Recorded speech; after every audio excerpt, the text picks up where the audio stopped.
Hi friends, good morning. তো আজকে সকালে উঠে আমি একটু এক্সারসাইজ করেছি, তারপরে বাসি কাজ সারা হয়ে গেছে। এখন বাড়ির সমস্ত কাজ হয়ে গেছে, লাঞ্চ বানানো হয়ে গেছে, আর এই যে রিয়ানেরও ব্রেকফাস্ট হয়ে গেছে।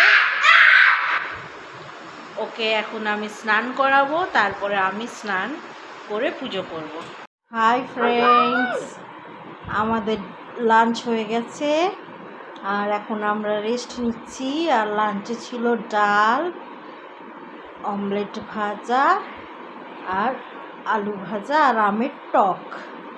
আর এই যে দেখতে পাচ্ছ রিয়ান খেলছে, ওকে এখন একটু ঘুম পাড়াবো। এই যে ডিনার করতে বসে গেছি, আর ডিনারে আজকে রয়েছে পাস্তা, আর এটা রিয়ানের জন্য। আর এই যে রিয়ান রিয়ান স্টাডি করছিল, এখনও ডিনার করবে। হাই ফ্রেন্ডস, আমাদের ডিনার হয়ে গেছে, এখন আমরা শুতে এসেছি। এই যে রিয়ান। আর ডিনারে কি ছিল তোমরা ব্লগসেই দেখে নিও। আবার কালকে মর্নিংয়ে আমি আবার ব্লগস দেবো।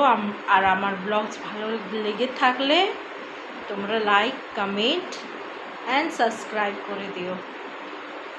By, good night.